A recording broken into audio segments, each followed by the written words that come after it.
मत भूलो जग देखत मेरा, मत भूलो जग देखत मेरा, मत भूलो जग देखत मेरा, मत भूलो जग देखत मेरा। अंत को चल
भी, परिवार भी हमको यही शिक्षा देते हैं कि पाप कर्मों से बचना चाहिए, पुण्य कर्म करना चाहिए।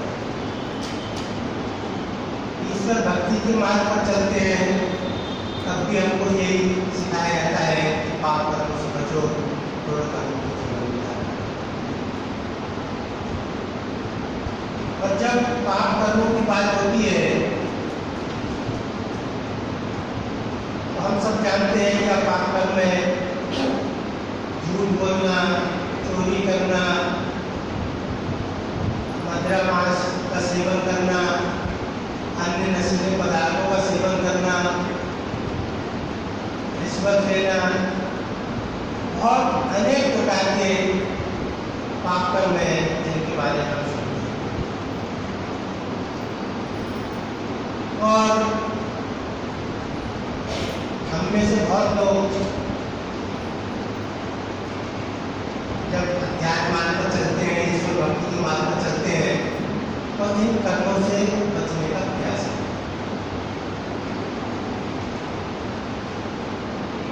लेकिन जब हम वास्तव में किसी पूर्ण ऋषि की शरण में आते हैं, वो जब हमको इन कर्मों के बारे में बताते हैं, तो ये जितने कर्म हैं जो समाज में पाप कर्मों के नाम से जाने जाते हैं, सत्पुरुष कहते हैं कि ये सारे कर्म तो उस पाप के वृक्ष की शाखाएं हैं, उसका मूल कुछ और है जिनसे ये कर्म पैदा होते हैं। हम इन कर्मों को तो छोड़ते हैं, लेकिन इन कर्मों का जो मूल है उस पर विचार नहीं करते कि आखिर व्यक्ति ये पाप कर्म क्यों करता है, क्यों हम चोरी करते हैं, क्यों झूठ बोलते हैं, या और जितनी भी सब पाप कर्मों में बातें आती हैं वो सब हम करते क्यों है, उसका मुख्य कारण क्या है। जब सत्पुरुषों का शास्त्रों का हम अध्ययन करते हैं तो वो हमको बताते हैं कि वास्तव में पाप कर्म है क्या। अगर हम उस चीज को ना जाने, उसका मूल जो है, तो हम प्रयास कितना करें, बस छोड़ते रहते हैं, लेकिन फिर हम उनमें कभी ना कभी छोड़कर फिर उसमें कहीं ना कहीं फंस जाते हैं। तो शास्त्र और सत्पुरुष बताते हैं कि इन पाप कर्मों का मूल क्या है। अगर वास्तव में इनसे हम बचना चाहते हैं तो उसका जड़ क्या है, कहाँ पर हमको प्रयास करना है और क्या कार्य ऐसा करना है जिससे हम वास्तव में पाप कर्मों से मुक्त हों। तो शास्त्रों में लिखा कि वास्तव में पाप और पुण्य है क्या। वह लिखते हैं जितने क्षण, अब ये रहस्य की बात है, जितने क्षण आपका मन भगवान या महापुरुष में आसक्त है,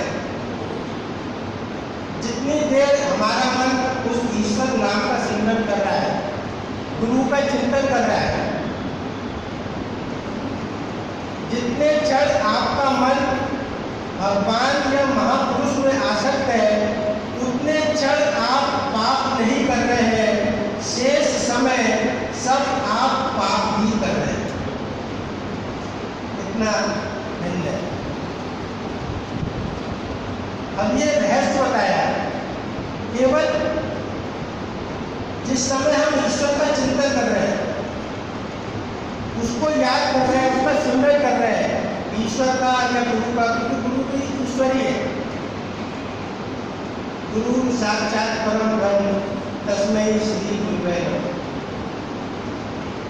तो जितनी देर हमारा मन उस परमात्मा से जुड़ा है, उस परमात्मा का चिंतन कर रहा है, उतनी देर हम पाप कर्म से मुक्त हैं।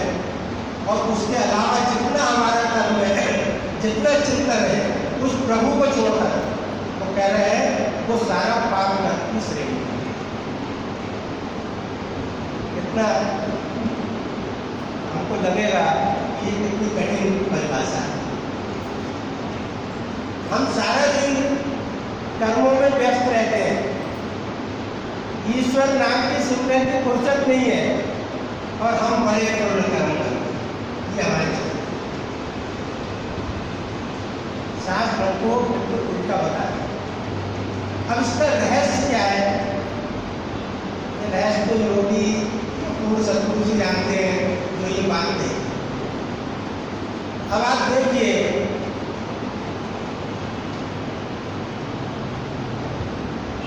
महाराज जी का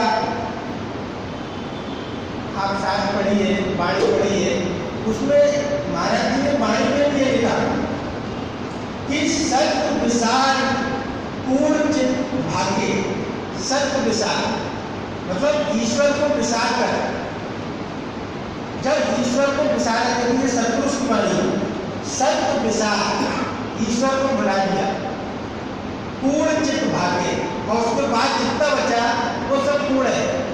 हम बार बार सुनते हैं सत्य करतार झूठ संसार, ये सब ऋषियों ने कहा।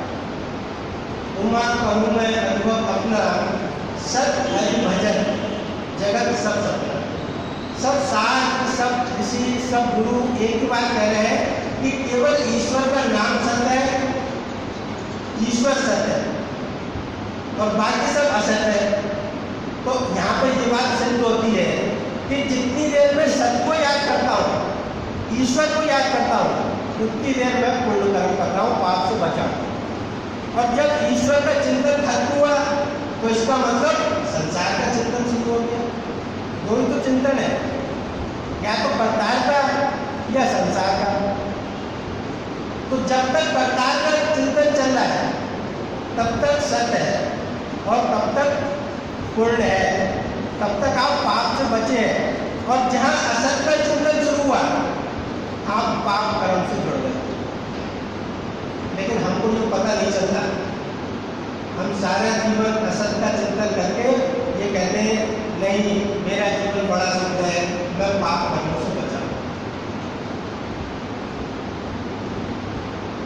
तो सतपुरुष हमको जो बताते हैं, सारे कहीं भी आप देखिए, वो कह रहे हैं शांत बराबर तप नहीं।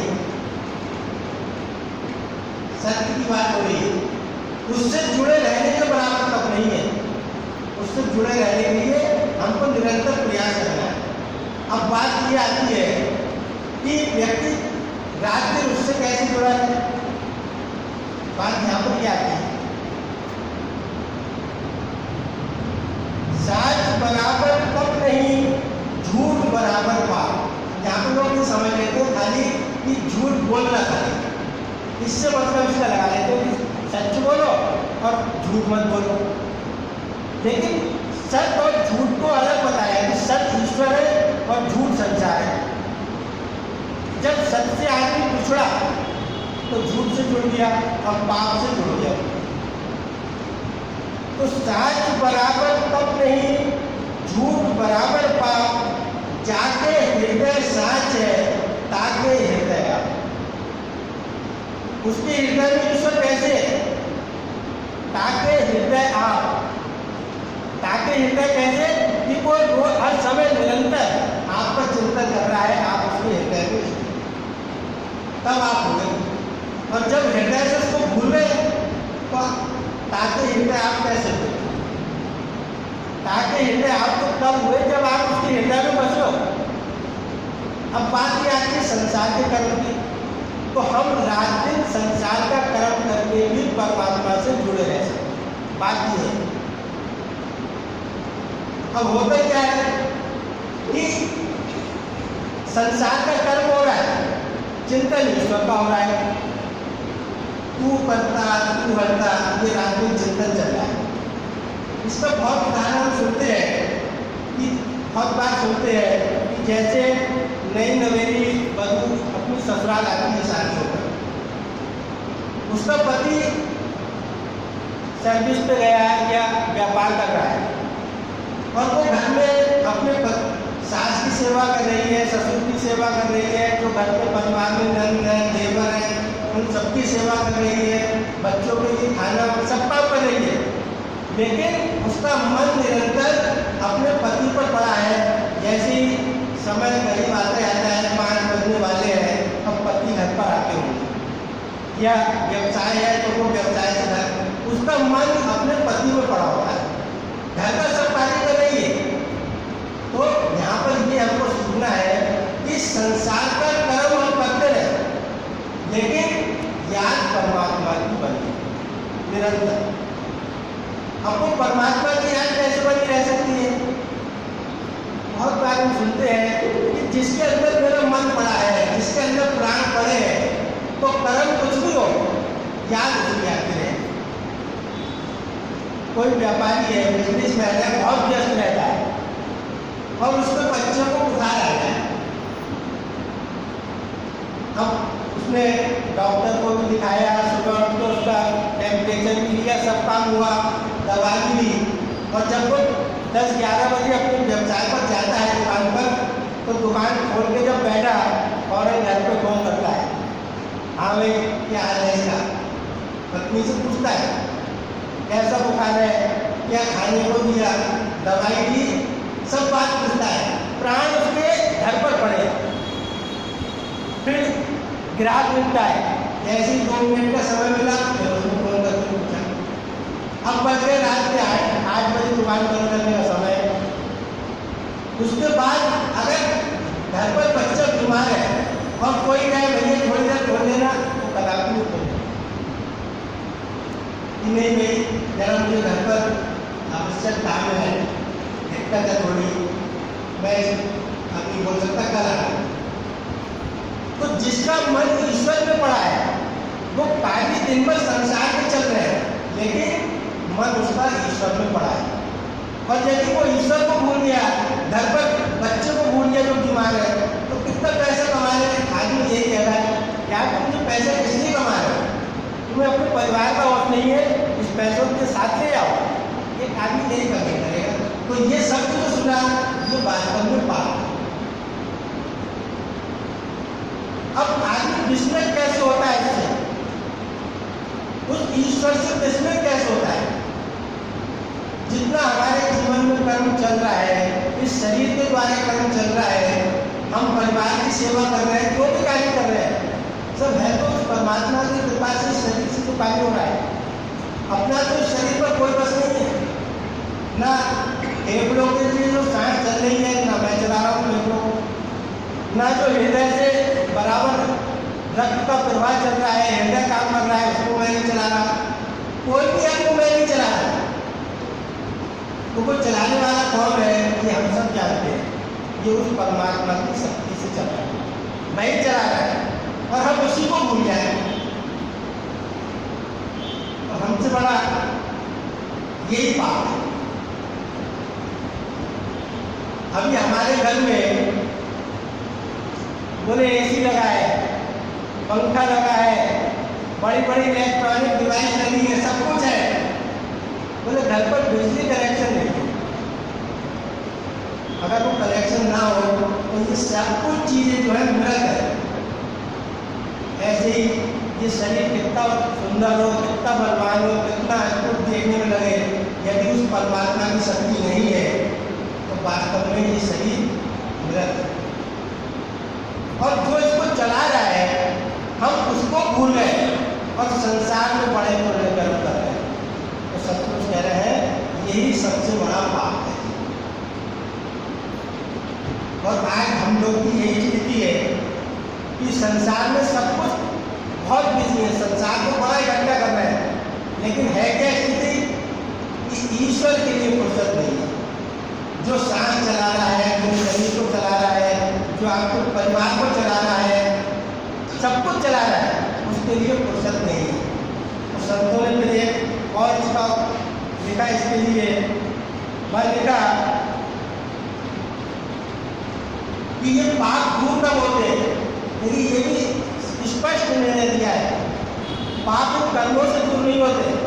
उसका केवल एक उपाय है कि सन्मुख हो जीव हो जब।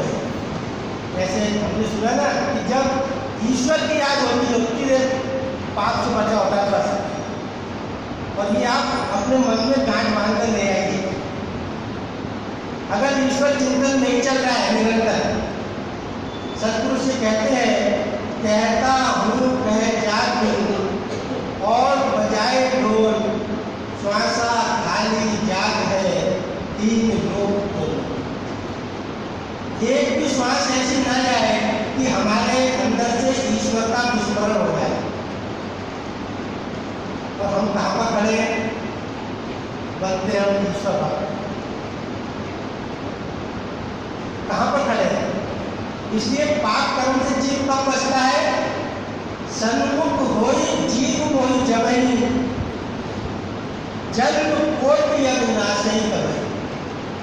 जीव के पापों का नाश कभी होता है जब जीव मेरे सन्मुख होता है, अपने सामने निरंतर उसको देखता है। और जब मैं उसके मन से हटा, उसकी चिंतन से हटा, समझ लो वो पाप में डूब। ये बड़ी स्पष्ट परिभाषा है। और जब व्यक्ति के हृदय से ईश्वर का चिंतन खत्म हो जाता है, संसार को ही अपना कर्ता मानने लगता है। इसकी पहचान और क्या है? ईश्वर विस्मरण की पहचान क्या है? कि उसको कर्ता न जानकर खुद को कर्ता मान लेना, ये विस्मरण की पहचान है। जिस समय मन में ये विचार आ गया कि मैं करने वाला हूं, मैं परिवार को चला रहा हूँ, मैं धन कमा रहा हूँ, मैं समाज की सेवा कर रहा हूँ, जिस समय ये सब बातें आई अहम, तो आप समझ लीजिए अहम आते ही ईश्वर विस्मृत हो गया। जब मैं था तब हरि ने, यह भी सूत्र बता दिया कि जब तुम्हारे अंदर मैं आ गया तो इसका मतलब ईश्वर खत्म, तू करता खत्म। जब मैं करता है तो तू करता खत्म, दोनों चीजें एक साथ नहीं रह सकती। इसलिए लिखा कि जब मैं था तब हरि नहीं, अब हरि है मैं नहीं, रहेगी एक चीज। तो जब हमने ईश्वर को बुला दिया तो इसका मतलब मैं में खड़ा हो गया।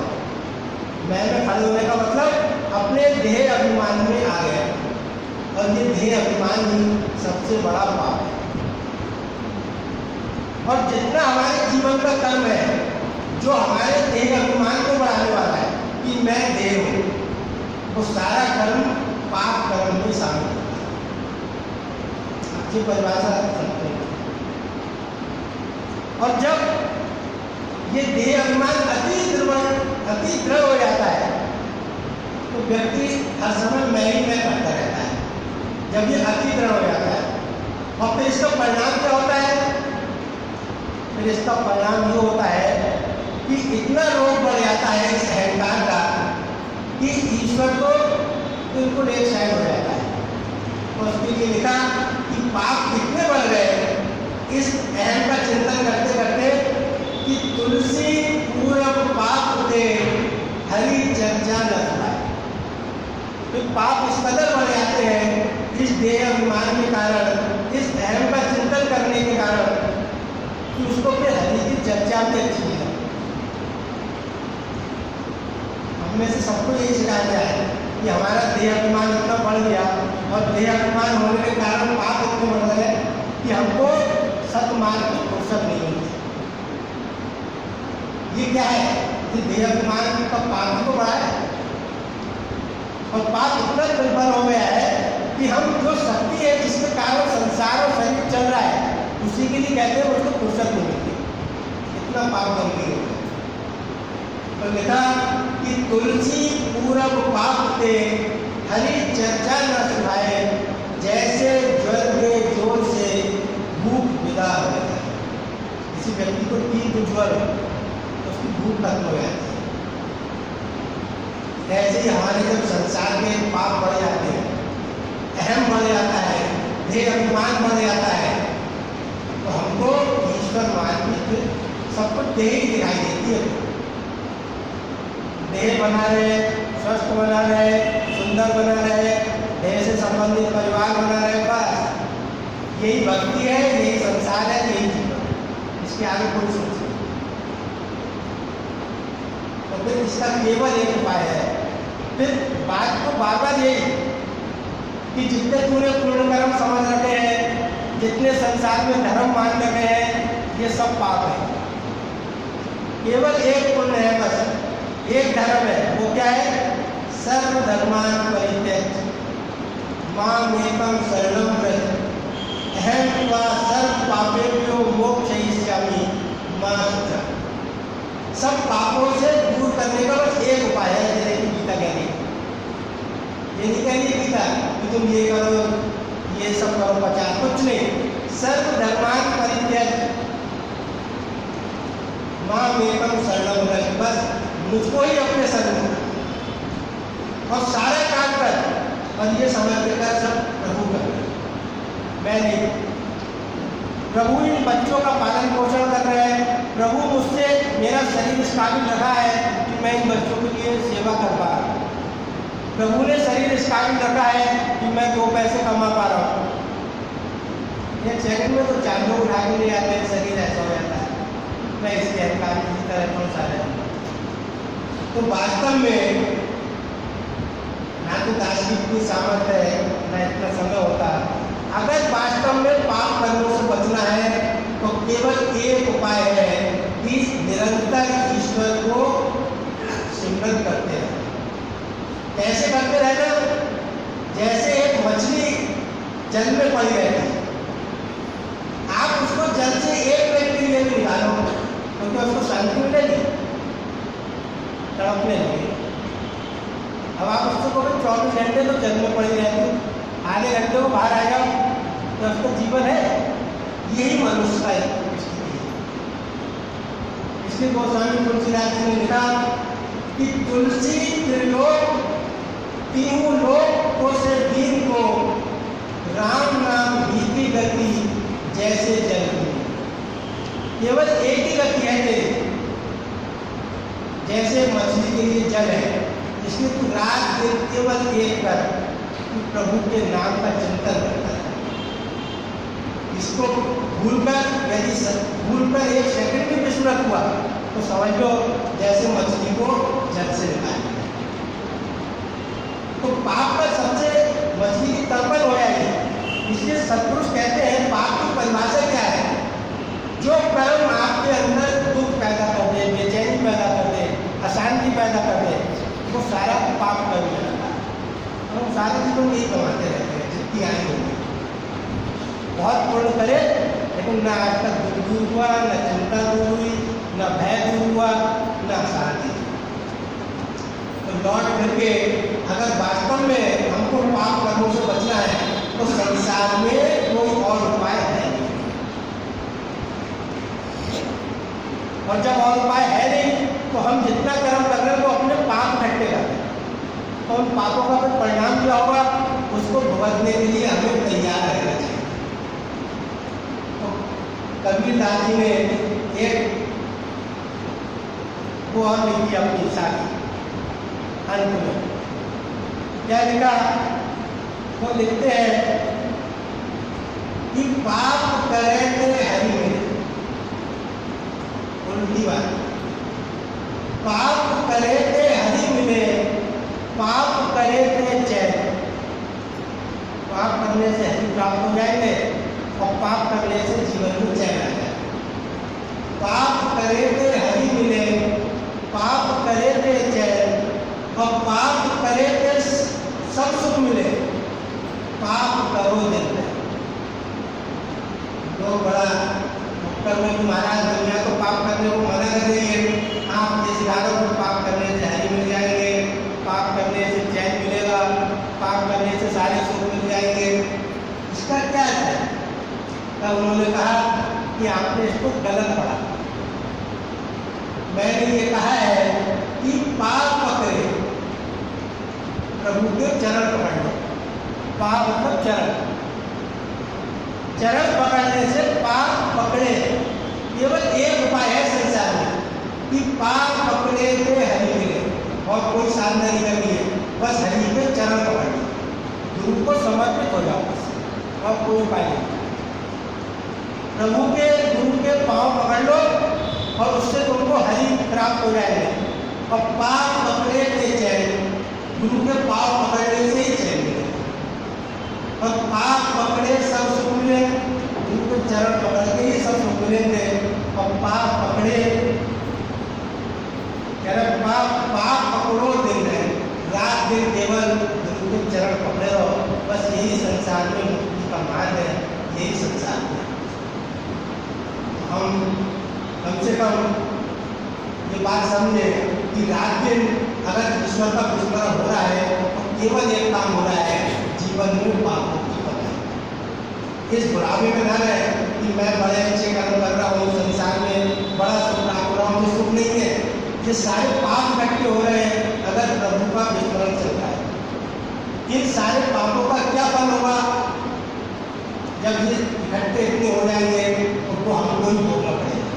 तो इसलिए अगर पाप कर्मों से बचना है तो केवल एक उपाय है कि प्रभु के नाम का रात दिन स्मरण चलता है, गुरु की याद बनी रहे। यह कितनी लापरवाही में जीवन चल रहा है, न सत्संग की फुर्सत, न स्वाध्याय की फुर्सत, न सुनने की फुर्सत, बड़े महान कर्म। दो बातें करनी गुरु की, हो गया सब। क्या स्थिति होगी हमारी ये हम सोचें और उसका जो फल मिलना है उससे बचें, ताकि जो हमको गुरु मिले, मार्ग बता रहे हैं, हम कल्याण कर सकें।